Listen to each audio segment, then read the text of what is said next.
ಮಾದಿಗ ಸಮುದಾಯದವರು ಯಾವುದೇ ಪಕ್ಷದಲ್ಲಿರಲಿ ಚುನಾವಣೆ ವೇಳೆ ರಾಜಕಾರಣ ಮಾಡಿ ಬಳಿಕ ಒಗ್ಗಟ್ಟು ಕಾಯ್ದುಕೊಳ್ಳಬೇಕಿದೆ ಎಂದು ಸಚಿವ ಕೆಎಚ್ ಮುನಿಯಪ್ಪ ಹೇಳಿದರು. ನಗರದ ಹೊರವಲಯದಲ್ಲಿರುವ ಮಾದರ ಚೆನ್ನಯ್ಯ ಮಠದ ಆವರಣದಲ್ಲಿ 20 ಗುಂಟೆ ಜಾಗದಲ್ಲಿ 4 ಕೋಟಿ ವೆಚ್ಚದಲ್ಲಿ ಮಾತಂಗೇಶ್ವರಿ ದೇವಸ್ಥಾನ ನಿರ್ಮಾಣಕ್ಕೆ ಹಮ್ಮಿಕೊಂಡಿದ್ದ ಭೂಮಿ ಪೂಜೆ ಕಾರ್ಯಕ್ರಮದಲ್ಲಿ ಮಾತನಾಡಿ, ಸಮಾಜದ ವಿಷಯದಲ್ಲಿ ನಾವೆಲ್ಲರೂ ಒಂದಾಗಬೇಕು. ನಮ್ಮ ಸಮಾಜಕ್ಕೆ ಮಠದ ಮಾರ್ಗದರ್ಶನದ ಅಗತ್ಯವಿದೆ ಎಂದರು. ನಾವೆಲ್ಲರೂ ಸೇರಿ ದೇವಾಲಯವನ್ನ ನಿರ್ಮಾಣ ಮಾಡಬೇಕಿದೆ. ಇದರ ನಿರ್ಮಾಣಕ್ಕೆ ಶ್ರೀಗಳು ಯಾರಿಂದಲೂ ಹಣ ಕೇಳಬಾರದು. ಇದರ ಪೂರ್ಣ ಪ್ರಮಾಣದ ವೆಚ್ಚವನ್ನ ಭಕ್ತರೇ ನಿರ್ವಹಣೆ ಮಾಡಬೇಕಿದೆ. ಈ ಹಿನ್ನೆಲೆಯಲ್ಲಿ ಭಕ್ತರು ಸ್ವಯಂ ಪ್ರೇರಿತರಾಗಿ ದೇಣಿಗೆ ನೀಡಬೇಕೆಂದು ತಿಳಿಸಿದರು. ಮೈಸೂರು ರಾಜವಂಶ ಸಂಸದ ಶ್ರೀ ಕೃಷ್ಣ ದತ್ತರಾಜ್ ಯದುವೀರ್ ಒಡೆಯರ್ ಕಾರ್ಯಕ್ರಮ ಉದ್ಘಾಟಿಸಿ, ದೇವರ ಆರಾಧನೆ ನೆಪದಲ್ಲಿ ಹಲವಾರು ಜನರಿಗೆ ರಕ್ಷಣೆ ನೀಡಲಾಗುತ್ತಿದೆ. ಇದರಲ್ಲಿ ಕಲೆ, ಸಂಸ್ಕೃತಿ, ಸಾಹಿತ್ಯ ಸಮಸ್ಯೆಗಳನ್ನ ನಿವಾರಣೆ ಮಾಡಲಾಗುತ್ತದೆ. ಈ ಹಿನ್ನೆಲೆಯಲ್ಲಿ ದೇಗುಲಗಳ ಪುನರ್ಜೀವನ ಆಗಬೇಕಿದೆ. ಮಠದ ಆಶ್ರಯದಲ್ಲಿ ದೇಗುಲ ನಿರ್ಮಾಣ ಮಾಡುತ್ತಿರುವುದು ಉತ್ತಮ ಕಾಯಕವಾಗಿದೆ ಎಂದು ತಿಳಿಸಿದರು. ಸಂವಿಧಾನದ ಆಚರಣೆಯ ಮೂಲಕ ಭಾರತ ಮಾತೆ ಆರಾಧನೆ ಮಾಡಬೇಕಿದೆ. ಕಾಲಕ್ಕೆ ತಕ್ಕಂತೆ ಎಲ್ಲಾ ಬದಲಾವಣೆ ಆಗುವಂತೆ ಸಂವಿಧಾನದಲ್ಲಿ ತಿದ್ದುಪಡಿ ಮಾಡಿದರೂ ಮೂಲ ತಕ್ಕಂತೆ ಕಾನೂನು ಜಾರಿ ಮಾಡಬೇಕಿದೆ ಎಂದರು.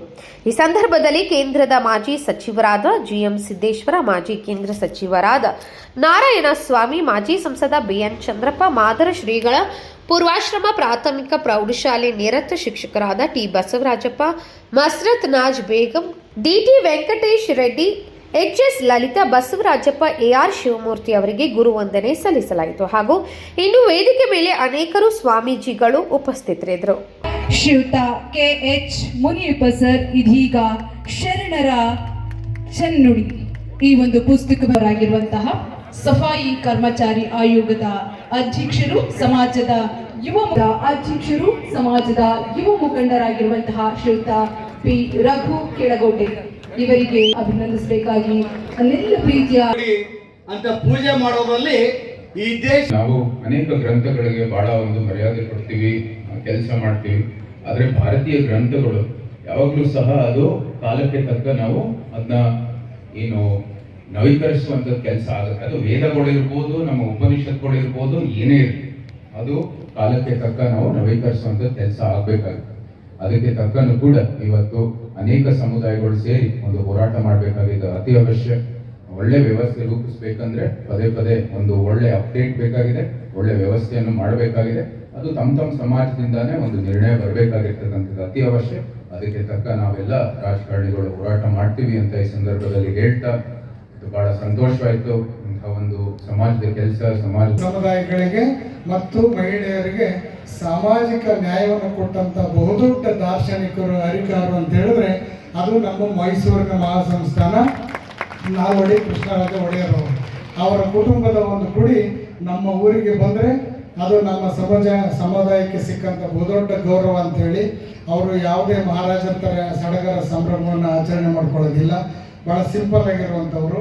ನಮ್ಮ ಬಸವಣ್ಣವ್ರು ಹೇಳಿದಾಗೆ ಈ ಒಂದು ಭೂಮಿಗೆ ನಮ್ಮ ಮುರುಘಾ ಮಠದ ಕೊಡುಗೆ ಶಿವಮೂರ್ತಿ ಮುರುಘಾ ಶರಣರು ನಮಗೆ ದೀಕ್ಷೆಯನ್ನು ಕೊಟ್ಟರು. ಹಾಗೆಯೇ ಬಸವರಾಜನವರು ಎಲ್ಲ ನನಗೆ ವ್ಯವಸ್ಥೆಯನ್ನು ಮಾಡಿಕೊಟ್ರು. ನನಗೆ ಬೇಕಾದ ನಾನಂತೂ ಅವರ ಜೊತೆಯಲ್ಲಿ ಇದ್ದೇನೆ.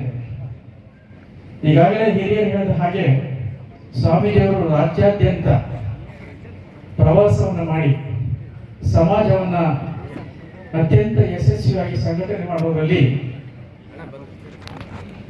ಪಾತ್ರರಾಗಿದ್ದಾರೆ. ಜೊತೆಗೆ ಇನ್ನೊಂದು ಹೆಮ್ಮೆ ಅಂದರೆ ನಾವು ಅವರು ಸದವಿನಿಮಯ ಸದಾಶಿವನ ಒಲಮೆಯ ಆಚಾರವೇ ಸ್ವರ್ಗ, ಅನಾಚಾರವೇ ನರಕ ಎನ್ನುವ ಹಾಗೆ ವಿಶ್ವಗುರು ಬಸವಣ್ಣನವರ ರೂಪಾದಿಯಲ್ಲಿ ಎಲ್ಲರಲ್ಲೂ ಸರ್ವೇ ಸಾಮಾನ್ಯರಾಗಿ ವಿಶೇಷವಾಗಿ ನಮ್ಮ ಸ್ವಾಮೀಜಿಯವರು ಎಲ್ಲ ಹಿರಿಯ ಸ್ವಾಮೀಜಿಯವರ ಜೊತೆಯಲ್ಲಿ ಪ್ರೀತಿ ವಿಶ್ವಾಸವನ್ನು ಗಳಿಸಿದ್ದಾರೆ ಅಂತ ಹೇಳೋದಕ್ಕೆ ನನಗಂತೂ ಅತ್ಯಂತ ಹೆಮ್ಮೆ ಆಗ್ತದೆ. ಆ ರೀತಿಯಾಗಿ ನಮ್ಮ ಸ್ವಾಮೀಜಿಯವರು ನೋಡ್ಕೊಂಡ ಮಾತಂಗೇಶ್ವರಿ ಪೀಠವನ್ನು ಆ ತಾಯಿಯ ಶಂಕುಸ್ಥಾಪನೆ ಮಾಡುವಂಥ ಸುದೈವ ನನ್ನದಾಯಿತು. ಆ ತಾಯಿ ಈ ಮಾದರ ಕುಲಕ್ಕೆ, ವಿಶೇಷವಾಗಿ ಸಮುದಾಯಕ್ಕೆ ಆಶೀರ್ವಾದ ಮಾಡಿಕೊಂಡು ಬಂದಿದ್ದಾರೆ. ಇಂಥ ಪವಿತ್ರವಾದ ಕಾರ್ಯವನ್ನು ನನ್ನ ಕೈಲಿ ಸ್ವಾಮೀಜಿಯವರು ಮಾಡಿಸಿದ್ದಾರೆ. ವಿಶೇಷವಾಗಿ ಮೈಸೂರು ಮಹಾರಾಜರ ವಂಶಸ್ಥರು ಬಂದು ಈ ಕಾರ್ಯಕ್ರಮ ಉದ್ಘಾಟನೆ ಮಾಡೋದು ಇನ್ನಷ್ಟು ವಿಶೇಷವಾದಂಥ ನಮಗೆ ಶಕ್ತಿಯನ್ನು ತಂದಿದೆ. ಜಯಚಾಮರಾಜ ಅಂದ್ರೆ ತಿರುಗಾಡಿ ಕೇಂದ್ರ ಮಂತ್ರಿ ಆದಾಗ ಅವ್ರ ಹತ್ರ ಭಾಳ ಸರಿ ಹೋಗ್ತಿದ್ದೆ ನಾನು. ಈ ರೋಡ್ಗಳಿಗೆ 15 ಕೋಟಿ ತನಕ CRF ಫಂಡ್ ಕೊಟ್ಟಂಥವ್ರು ಸನ್ಮಾನ್ಯ ಮುನಿಯಪ್ಪನವರು. ನಮ್ಮ ಮಠದ ಭಾಗವಾಗಲೂ ಕೂಡ ಅದು ಹೈವೇ ಬಂದ ಕೆಡವಿದ್ರು. 5 ಲಕ್ಷ ಕೊಡ್ತೀವಿ ಇದು ನಾನಿಲ್ಲ ಸರ್, ನೀವು ಭಾಳ ಕೊಡಬೇಕು ಅಂತ 15 ಲಕ್ಷ ರೂಪಾಯಿ ಕೊಟ್ಟು ಅದು ಇನ್ನೂ ಕೂಡ ಮಾಡಿಲ್ಲ. ಮಠದಲ್ಲಿ ಮಾಡ್ಬೇಕಾದ್ರೆ ನಾವು ಅವ್ರನ್ನ ಕರೀಲೇಬೇಕು. ನಾನು ಗುರುಗಳಿಗೆ ಹೇಳ್ತೀನಿ. ಹರೀಶ್, ಚಿತ್ರದುರ್ಗ.